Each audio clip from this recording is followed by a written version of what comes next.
Hello friends, once again welcome to all of you on my YouTube channel.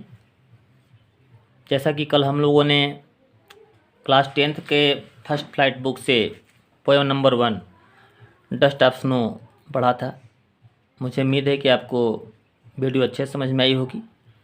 आज हम लोग उसी क्रम में उसका दूसरा पोएम फायर एंड आइस का अध्ययन करेंगे। तो सबसे पहले हम लोग समझ लेते हैं फायर एंड आइस का मतलब क्या है। तो फायर का मतलब होता है आग और आइस का मतलब होता है बर्फ़। तो ठीक है, पहले इसके हम समरी को थोड़ा देख लेते हैं शॉर्टकट में। The poet refers to the two predictions. कभी यहाँ पर हमें दो प्रेडिक्शन, दो भविष्यवाणियाँ बताते हैं। That have been made on how, कि मतलब जो बनी हुई है दो भविष्यवाणियाँ हैं।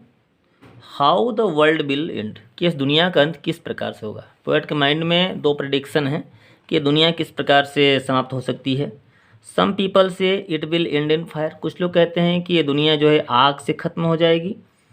अकॉर्डिंग टू अदर्स, और दूसरे लोग कहते हैं कि it will and in ice, कि यह जो है बर्फ से ख़त्म हो जाएगी। The poet equates fire with desire. अब यहाँ पे कभी फायर की तुलना डिजायर से करते हैं। वह कहते हैं he says that he has tasted desire, कि उन्होंने इच्छा का स्वाद चखा है। एंड ही नोज दैट, और वह जानते हैं कि मैन एक्सप्लॉइट्स नेचुरल रिसोर्सेज, मनुष्य प्राकृतिक स्रोतों को नष्ट करते जा रहा है। तो फुलफिल ही डिजायर, अपनी इच्छाओं को पूर्ति करने के लिए मनुष्य जो है अपनी इच्छाओं की पूर्ति करने के लिए प्राकृतिक चीज़ों को एक्सप्लॉइट करते जा रहा है, नष्ट करते जा रहा है। And this will ultimately lead to the destruction of this planet, और यह धीरे धीरे हमारे पूरे प्लेनेट को नष्ट कर देगी। The poet then equates ice with hate. अब कभी जो है हेट, घृणा, बर्फ़ की तुलना घृणा से करते हैं। इसको आप याद रखिएगा कि फायर की तुलना डिजायर से की गई है और बर्फ़ की तुलना हेट, घृणा से की गई है।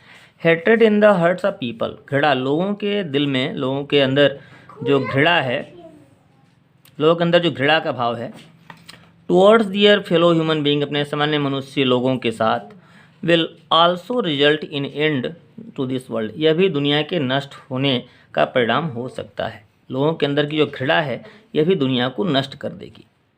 सो अकॉर्डिंग टू द पोएट, कवि के अनुसार, the world is full of desire and hatred, ये जो दुनिया है यह पूर्ण रूप से इच्छा और घृणा, इन दोनों से भरी हुई है। दुनिया में घृणा और इच्छा, जो किसी भी चीज़ को पाने की असीमित इच्छा है, और घृणा, ये दोनों से पूरी दुनिया भर चुकी है।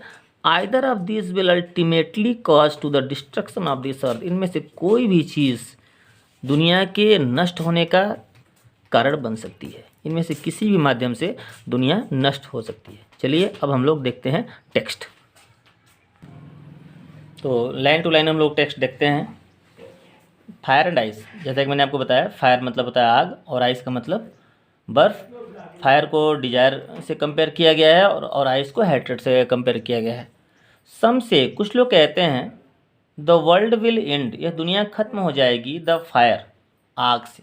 कुछ लोग कहते हैं कि यह जो है दुनिया आग से ख़त्म हो जाएगी। एक इसका जनरल मीनिंग हो सकता है कि जैसे ये जो पृथ्वी का टेम्परेचर बहुत ज़्यादा बढ़ जाए और अत्यधिक टेम्परेचर हो जाने के कारण भी दुनिया नष्ट हो सकती है। सम से इन आइस, और कुछ लोग कहते हैं कि बर्फ़ से दुनिया नष्ट होगी, यानी कि जो धरती का तापमान है बहुत ज़्यादा डाउन चला जाए, नीचे हो जाए, और बहुत अधिक टेम्परेचर डाउन हो जाने के कारण भी दुनिया नष्ट हो सकती है। तो ये दोनों ही रीजन हो सकते हैं। ये तो जनरल मीनिंग हो गया। From what I have tested, from what, जो कुछ मैंने टेस्ट किया है। आप डिजायर, मैंने चूँकि डिजायर को टेस्ट किया है, मैंने इच्छा को चखा है, मैंने जाना है कि जो इच्छा है वह इस दुनिया को नष्ट कर सकती है। जो इच्छा है, लोगों की इच्छा जितनी अधिक बढ़ गई है कि लोग आज मानवता को भूल चुके हैं, तरीके से मेटलिस्टिक हो गया है। और this मेटलिस्टिक feeling, in this मेटलिस्टिक feeling he has totally forgotten the real moral duty of man. आज वो पूरी तरह से अपनी मानवता को भूल चुका है। तो इस वजह से भी हो सकता है, कभी कह रहे हैं कि इच्छा ने मानव को पूरी तरह से नष्ट कर दिया है। इच्छा भी दुनिया को नष्ट कर सकती है। आई होल्ड, मैं मानता हूँ, with those who favour fire, कह रहा है मैं उन लोगों के साथ में हूँ जो फायर का पक्ष लेते हैं, जो मानते हैं कि जो फायर है, फायर का मतलब डिजायर, जो इच्छा है इस दुनिया को नष्ट कर देगी, मैं उन लोगों के साथ में हूँ। क्योंकि इच्छा का मतलब क्या है कि किसी भी चीज़ को पाने की असीमित इच्छा, जिसको हम इन अदर वर्ड्स हम कह सकते हैं सेल्फिशनेस, स्वार्थ। आज मनुष्य का स्वार्थ इतना ज़्यादा बढ़ गया है, आज वो मेटेरियलिस्टिक चीज़ों को इतना ज़्यादा डिस्ट्रॉय करता जा रहा है कि आज देखिए ऑक्सीजन की भी समस्या आने लगी है, तो बहुत सी समस्याएं उत्पन्न हो गई हैं जिसकी वजह से तो डिजायर भी हो सकता है कि दुनिया को नष्ट कर दे। क्लियर है लाइन? नीचे देखते हैं, but if it had to perish, कह रहा है बट यदि, यदि इट मतलब इसे का मतलब कह सकते हैं वर्ल्ड, दुनिया को, हैड टू पेरिस, पेरिस मतलब क्या है, डाई, अगर दुनिया नष्ट हो जाए ट्वाइस, दो बार, अगर दुनिया को दो बार नष्ट होने का मौका मिले, दुनिया अगर दो बार नष्ट हो जाए, तो आई थिंक, मैं सोचता हूँ, आई नो, मैं जानता हूँ, इनफ ऑफ हेट, तो हेट भी कम नहीं है। मतलब डिजायर से तो दुनिया नष्ट हो ही सकती है, लेकिन घृणा भी इस दुनिया को नष्ट कर सकती है, घृणा भी दुनिया को नष्ट कर सकती है।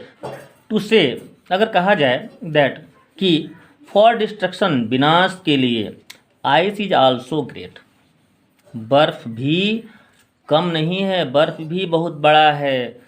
विनाश के लिए बर्फ भी विनाश कर सकता है, बर्फ का मतलब जैसे घड़ा भी जो है दुनिया को नष्ट कर सकता है।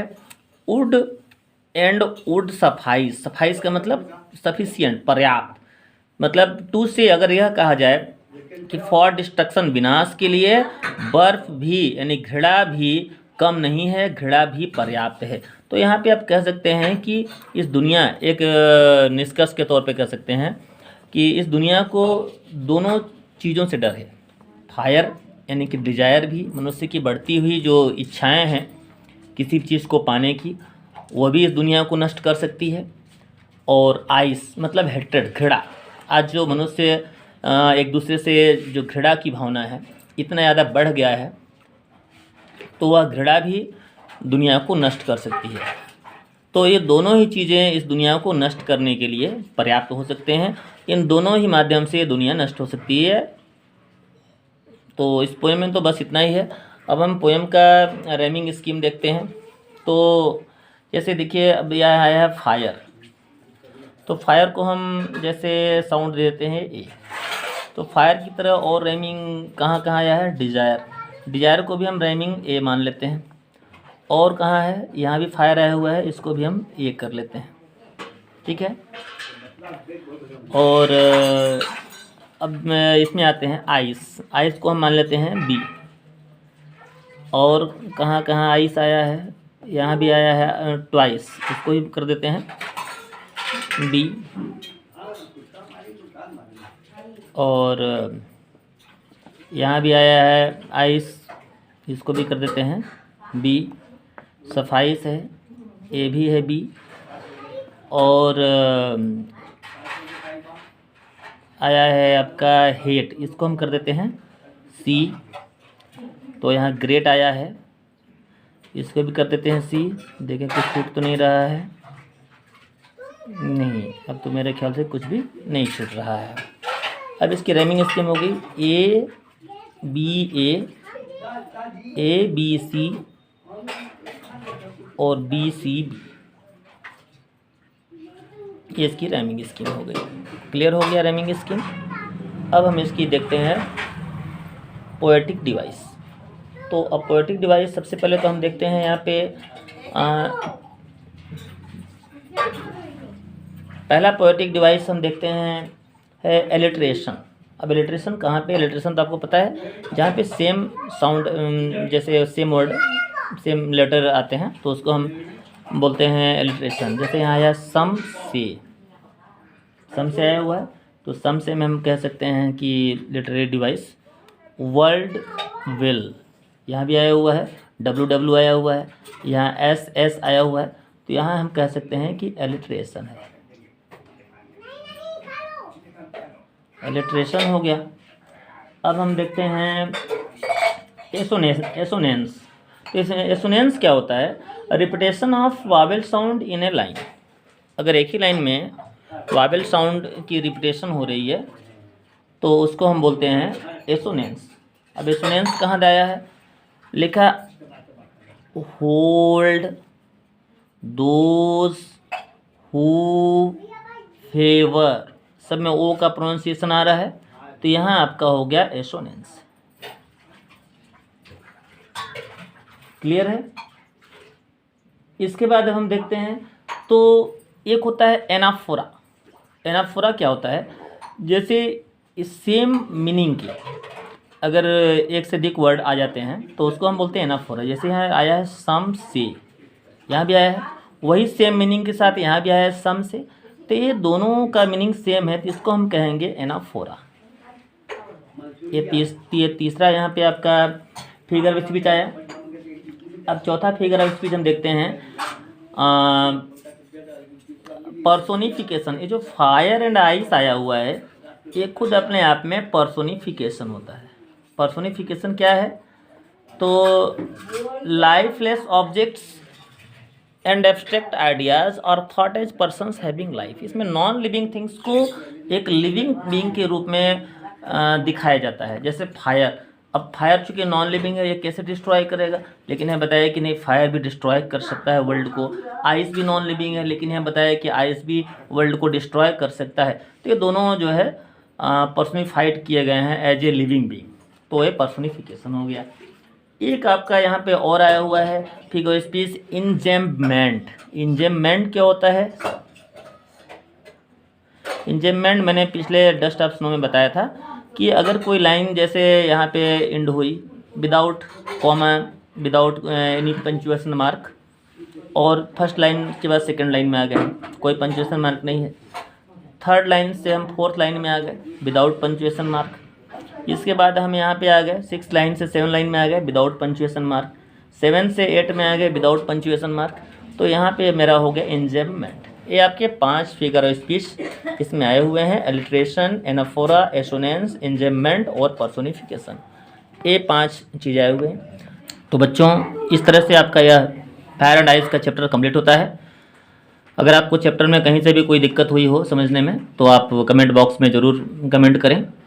और अगर आप अभी तक चैनल पे नए हैं तो चैनल को ज़रूर सब्सक्राइब कर दें, वीडियो को एक लाइक ज़रूर दे दें और अपने मित्रों को शेयर करना ना भूलें। बेल आइकन को भी दबा दें ताकि आने वाली हर वीडियो का नोटिफिकेशन आपके मोबाइल तक पहुंचता रहे।